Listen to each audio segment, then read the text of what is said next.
Hello and welcome into another video on Ron Brown's YouTube channel where we cover a lot of drones and drone gear, drone accessories. And today, of course, is a drone video.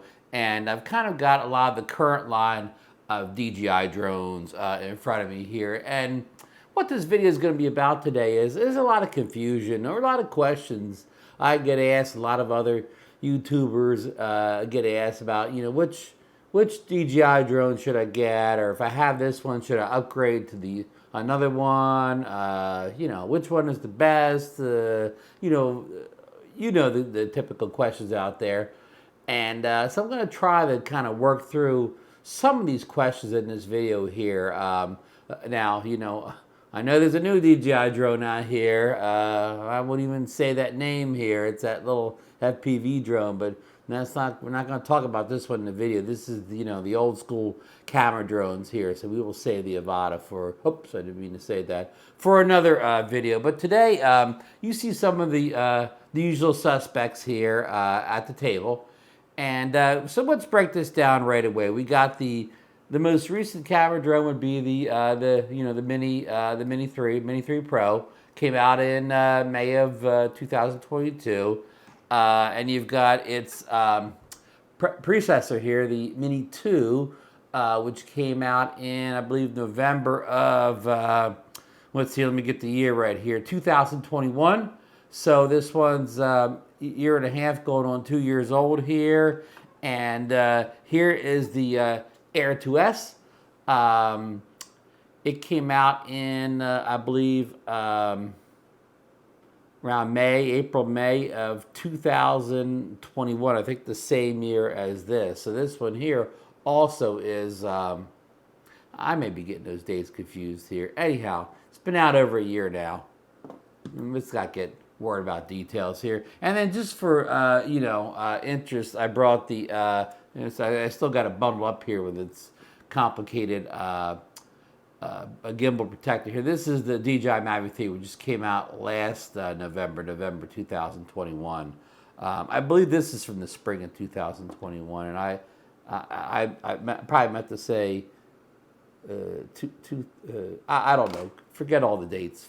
Forget all that. Has nothing to do with this video here. Anyhow, this is the oldest drone at the table. This is the second oldest. This is the third oldest, and this is the newest. How's that? Now, we also have some various controllers around here, too, that we're going to speak about, too. But let's just get in to it right away.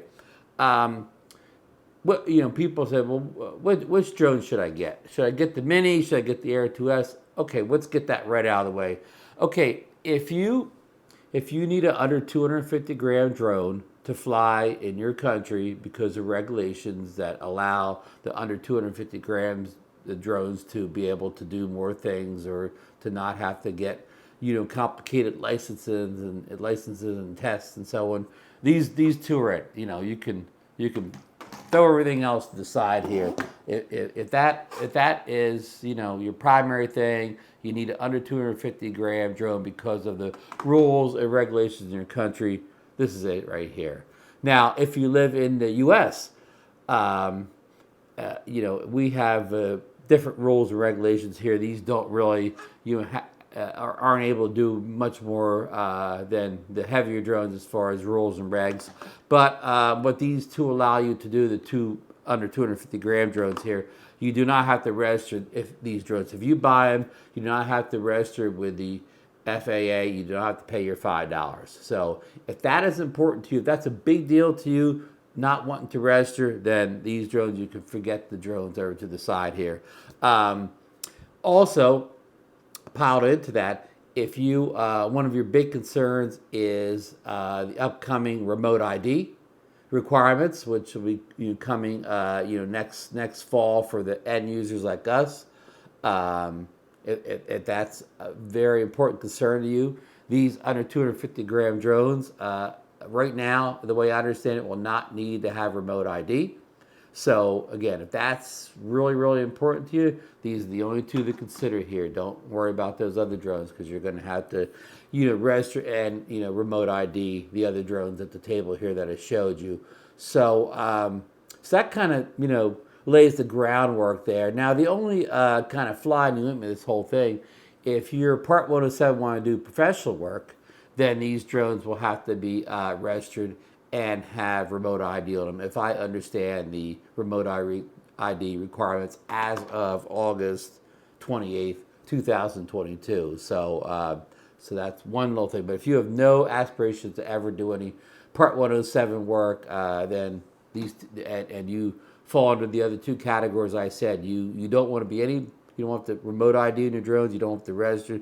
Then these are the only two drones for you. And between these two, this is the newer one. This has the better camera. It has a lot more intelligent flight features and so on. A lot of the bells and whistles that are on this drone are now in this drone here. But the only thing is this drone costs about half as much as this one. This drone is $449 for just the drone, and this is like $729. I'm making prices up here, just for just the drone itself. So this is much more affordable than this one. This one, again, you do get a much better camera and along with those other extra features. So this one is not a good nighttime camera. It's a it has a smaller sensor in it. It has the doesn't have as wide open aperture as this one. It says the 1.7 aperture and the bigger camera sensor. So this will do much better in low light for you than this guy. So and this has descending light for color correcting on your own afterwards. This one doesn't. So again, if budget is your biggest concern and you do not have flying at night or low light situations is of little use to you, then this is probably going to be fine here. If you need some of that low light, you need ability to post edit your videos, and you need a couple of those extra intelligent flight features. This is a choice here if you're willing to pay the extra money for it. Okay, so now let's move on to phase 2 here. Under 250 grams. Let me back step just a little bit. And if you plan on doing international traveling, of course, even if you live in the U.S. and under 250 grams, not important to you. If you plan on doing any international traveling, even up to the, our friends in North and Canada, these drones will be much better to take with you on any international, most international locations than the heavier drones, such as the Air 2S. Okay, so that ends that whole 250 grand conversation. So I was about to say, phase 2. Under 250 grams don't mean anything to you. You don't care about registering your drone. You don't care about doing whatever it takes to get it remote ID compatible. Hopefully, just do a firmware update. Worst comes to worst, some kind of a dongle on the drone. That's all still kind of being worked out. So if none of that means anything to you, and you have aspirations for maybe being Part 107, maybe you already are, then you bring this into the equation, the Air 2S. This starts at about $999, and so it's more expensive than this just for the drone, and it's much more expensive than this just for the drone. But this brings you an improved camera, one and sensor drone, not quite the wide open aperture of the Mini 3, but a much bigger, stuttering here, sensor, camera, one and sensor. So, and now I didn't talk about, I just mentioned camera sensors. I didn't talk about sensors in the drone. Now, this one has, only kind of, bottom sensors, so it sees optical flow type of sensors and a camera, downward facing sensors for it to land. But this one has front and back rear obstacle avoidance sensors, and of course the downward sensors too. So this you get a much better level of obstacle avoidance than this guy, which has almost nothing except downwards. Now this one even brings more advanced. It has the front, back, and downwards, and also has these upward facing sensors, so you probably won't rise up and hit anything. You say you're flying under a bridge, you're flying inside, so you got that extra protection on this one that you don't have on the other two. Again, I couldn't spit it out, but the bigger camera sensor, and also if you live in a windy environment, like say you live by an ocean or any big body of water that creates a lot of extra wind, this is a much better flyer in the wind than the other two. Now, even the Mini 2 does a really good job of the wind. I think they call these Class 5. I think these are all Class 5s, but believe me, drones perform much differently than one another, even though they're all Class 5. So this is good in the wind, especially for its size. This is also good in the wind for a mini drone. I guess you debate back and forth which one's better in the wind, but they're both good. And this one is much better than either of these two in strong winds. This is a great strong flyer in winds and wind gusts and so on. So if flying in a heavy wind environment, because of its weight, because of the stronger motors, maybe just the way it's made, it's a much better performer in the wind. As far as flight time, I know a lot of people really big flight time's a big concern. This one gets maybe about 25 minutes or less. I'm giving you real time, not the time they say on the box, because those times vary. This one maybe gives you 20 to 25, depending on how hard you're flying and how the wind is. This also too is in the same ballpark of a 20 to 25 minute flight. Now this guy with the under 250 gram drone puts you in that same ballpark, that 20 to 25 miles per hour. I mean, 20 to 25 minutes of flight time. But if you put in the extended life battery, this probably gets you closer to 30 to 35 minutes. So this really has a good long flight time if you use the heavier battery, and it's a buzzword for that battery, the enhanced battery. I forget exactly, but if you use the other battery, the non 250 gram drone battery, this will get you, seems like a lot of extra flight time, 5 to 10 minutes extra flight time, depending. So that's sort of your basics there. I mean, and range too. This one has really good range for a mini drone. This one had some range issues out of the box for some people. It's kind of a weird situation. Some people had a lot of range issues. Some people did not.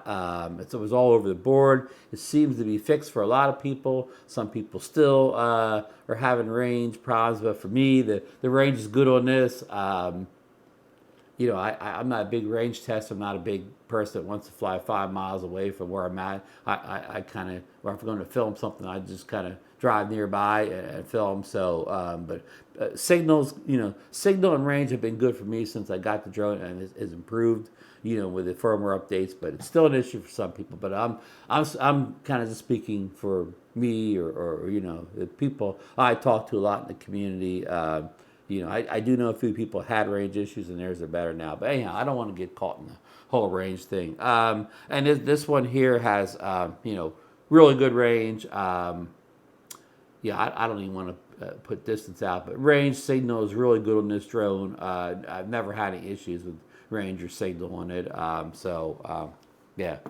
Anyhow, as far as range, to me, all three are pretty good drones. If I had to say what was the best one, range and signal, I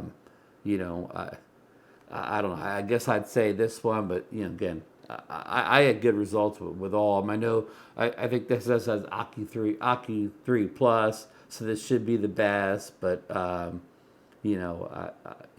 So again, I'm not a big range tester, so I don't want to be the anybody's gonna talk about in the comments the range here. I'm not a big range person, so I don't want to make a strong commitment. I can only speak to my experiences. Okay, so then we eliminated a lot of the things there why you would get this over these guys. Now let's get into another thing here before we kind of wrap up here. Now this one here was unique. It came with a new controller called the DJI RC, and it has a screen built in. It's sort of like people saw it as a baby smart controller. It's not really, on the level of we're going to call this the DJI RC Pro in my left hand here. This is a much more expensive unit. It has all the bells and whistles, 1,000 nit screen, where this one has a 700 nit screen. A lot of people complain they have a hard time seeing it in bright sunlight, and that's true. If it's really bright, it is a little difficult to see, but it's still better than using your phone, which, no matter what your phone stated nit rate is, it dims quickly in the heat or whatever. iPhone. Let me say that.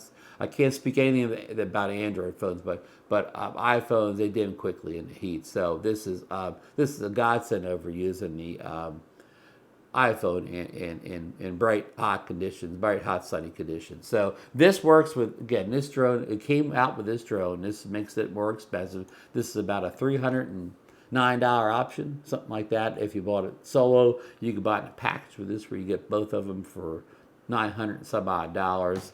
And now they've also made this work with the Mavic 3. And where people hope they're going to make it work with this one in the near future, but not yet. Not today. As of August 28th, it does not work with this. It works with Mini 3 and Mavic 3 here. So this is the standard like RN1 controller from DJI, and this will work with every drone in front of you here. This will work with, of course, the Mini 2. It's color coded with the Air 2S here, because I think it was invented for the previous Air 2 model. It came out with that one, I believe, and or did it come out with a Mini? Anyways, it's color coded for this, not for this. But this same control, this is the one that came with the Air 2S, but it looks exactly the same. The one that comes in the box for this. But this will work with this one, this one. I'll keep saying this one. Work with the Air 3, the Air 2S, the Mini 2, and it'll work with the Mavic 3. So this works with all 4 drones on the table here. So this is the most versatile controller in the DJI lineup here. Of course, it has no built-in screen. You'll have to supply your phone to it. And finally, we'll get back to the RC Pro controller here, which at this point, it came out at the same time as the Mavic 3 did here. Of course, so it works with the Mavic 3. It has been updated to work with the Air 2S this spring. And then more recently, it's been updated to work with the Mini 3 Pro. So it works with every controller here, every drone here, except for this one. So, this is the most versatile. This is the second most versatile, and this is the least versatile. Of course, this is the newest one out here. Again, once they get this work with this will work with 3 too. And I guess none of these smart controllers will ever work with the Mini 2, since it's kind of older technology at this point. DJI's probably done any real big software changes probably with this. Are probably done at this point. So. Yeah, and I'll just talk about the Mavic 3 just a little bit. It's priced much higher than any of the drone on the table here. It's twice the price of any of these other drones over here, and it beats the other drones in almost every way except for the 250 gram stuff. Again, if that's important to you, or the non-res stuff that's important to you, these two were the options. But again, we're still in the timeline here that 250 grams and registering and remote ID aren't important to you. You'll just do whatever you need to do. This is, it has a flight time better than it used to. When you use the extended life battery in the Air 3, the flight time on these guys are close. This is as good or maybe even better flight time than this guy. But this has still really good flight time, over 30 minutes, depending how hard you fly it. I've seen it, 35 minutes or slightly better. So, of course, this flies better in the wind than the Minis, and it flies as good in the wind as if not maybe even a little bit better than the Air 2. The Air 2 is great in the wind. This may be a little bit better. This has a bigger 4/3 camera on it, so it's more resolution than these other guys. It has a separate camera for zoom, so it has a better zoom than any of these drones do. It shoots in the, of course, standard color profile. It has log profile. It has HLG, which this drone does the same. It has all 3 of those color profiles as well.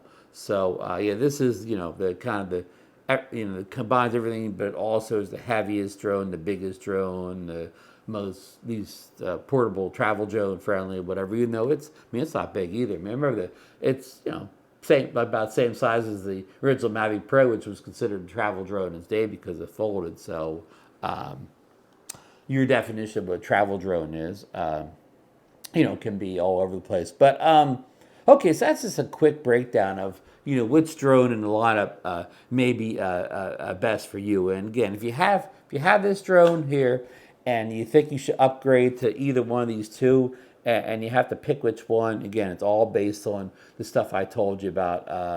The 250 grams, the remote ID, the rest of your drone, whether you go to one of these other, again, if none of that means anything to you, it's really a tough choice because this guy, this has the bigger sensor and flies much better in the wind. But this one with that extended life battery flies longer. It has the vertical video that none of the other drones in the line have with the camera turns and gets that Instagram style video for you. So that has that trick in it here. So if flying in strong winds is your number one issue, then this is it. If vertical videos like on the top of your list, then this is it. If having a bigger sensor, is your number one thing, because this will take a 20 megapixel photo, and this will only take a 12. These are both 12, and these two are 20. The Mavic 3, the Air 2S. So, but if having the wide open aperture is a bigger deal to you, this 1.7. So, you just have to make your kind of list up of what's most important to you, your top 2 or 3 things, and see which one, is most important to you, whether you choose one or the other here. These are both great drones. And in the price range, they're not all that far off, because even this one's cheaper. Almost everybody wants to get this controller with it. So if you buy this controller paired with this drone, it's almost the same price as this coming with the standard controller. And of course, you could buy this with the smart controller. Of course, that drives the price way up here. And you see some sales on this, because this is a year old now. So you see some sales on this. You're getting the Fly More kit at a relatively, low cost at this point. And some of those sales make it almost a better buy than this guy, because you don't see any sales on this yet, because it's still high in demand product, and DJI is not really discounting it yet. So, so price is tricky here on these two, because this controller is much better than this controller, and that kind of makes this more expensive when you order the controller. Almost brings it to the price of this with this controller. So that's something to take into account here. The pricing isn't that different if you want the good controller, and believe me, you will want this good controller over this. So. Anyhow, I hope this helps anybody out there trying to decide, which of these drones to get here. I didn't talk about the Mavic 3 more, because I know it's in a whole different price category than the other drones.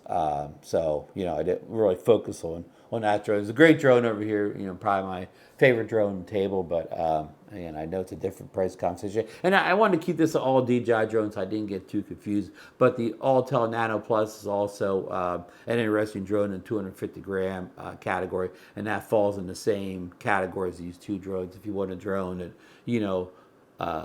under 250, so you don't have to register or get remote ID or fly in foreign countries restriction, that's another drone to consider. I will do another video on that compared to some of these other mini drones also. So okay, we're gonna kind of wrap up here. I don't know how long I've rambled on here for today, but again, I hope this information helps. I'll put links down below for all these drones and what they cost, and Amazon links, affiliate links. So if you're interested in buying any drones or whatever, please consider using my links. It really helps the channel out, helps you get more stuff in review, more drone accessories, and things like that to bring you on the channel. A lot of people love to see the ND filter reviews and the cases and all the other various stuff that and some of that's getting sent to me, some isn't. So the affiliate links are much appreciated. If you can, if you need to buy a drone, please use them. So, and don't forget the usual stuff. If you're not already subscribed, hit the subscribe, ring the bell notification, hit the thumbs up if you got anything on this video, and there's also a thanks button down there where you can contribute a little to the channel that way too. If you already have all these videos, don't need to use the affiliate links, you can contribute a little as $1.99 to the channel down below by hitting that thumbs up. So with all that being said, get out there and fly a drone today and fly safe. See you in the next one, folks.